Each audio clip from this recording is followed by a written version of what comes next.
Okay, for section 34.4, image formation by refraction from a plane surface, I thought I would do this a little bit differently this time. Rather than me draw it up there and walk through all the process, it's right in the book, but I wanted to try to explain what's going on.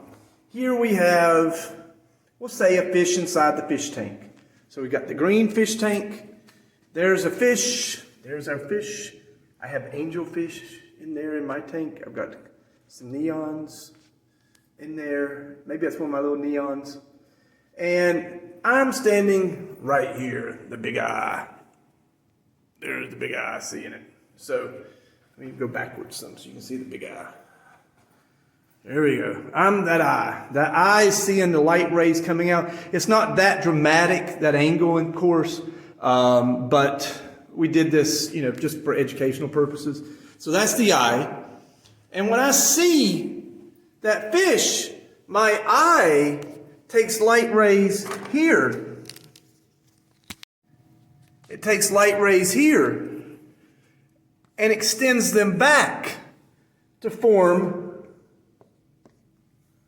an image of the fish in front of where I think it actually is. So I see it.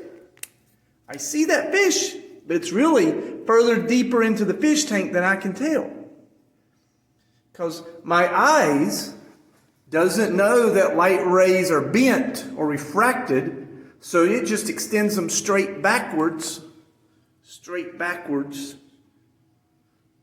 And where they cross, they form an image of that fish. Now, I did do some label, and I'm going to use image distance as SI. That's the distance the image is. And normally you measure distances from objects to an interface, like an object to a lens, or object to where you have the medium change.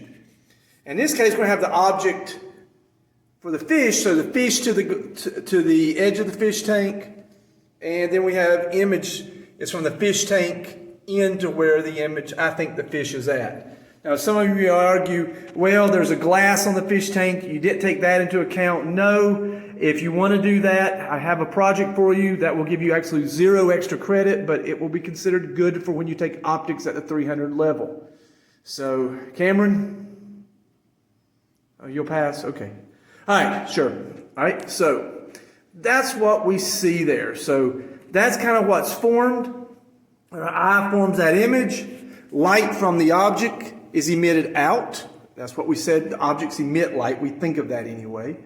And then our eye runs it back through there. Now, I have a virtual image because it's not really there. It's just formed by our eyes. If we could form an image on my hand or on a piece of paper or something, that's going to be a real image. We'll get more to that in the next section. And you can do some math, and the book does it. And you could actually say, using Snell's law, that image distance is equal to negative n2 over n1 times the object distance. Now, that is approximately correct.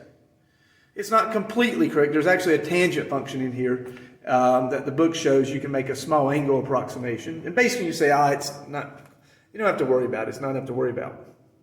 And now there's a negative there. Now, why would that negative matter? Well, all that negative does in this sort of analysis just tells you that you have a virtual image. A virtual image. If your image distance is positive, that's going to be a real image. You could say that's negative because the image distance is on the same side as the object is. Image and object on the same side, you're going to have a virtual image. It's not really there. Our eyes are looking back, forming it. If it's on the opposite side over here, if it was somewhere right in here, it'd be formed by this plane surface, then that would be a real image. That would be a real image. So image formation by refraction from a plane surface, that's really what's going on. I want to introduce some concepts. We'll be using these concepts more next time. But know this diagram, kind of understand how it works. Now, that's for a plane surface. We're going to do multiple surfaces next time. And that's going to be with thin lenses and then actually real lenses. We'll look at that a little bit. All right?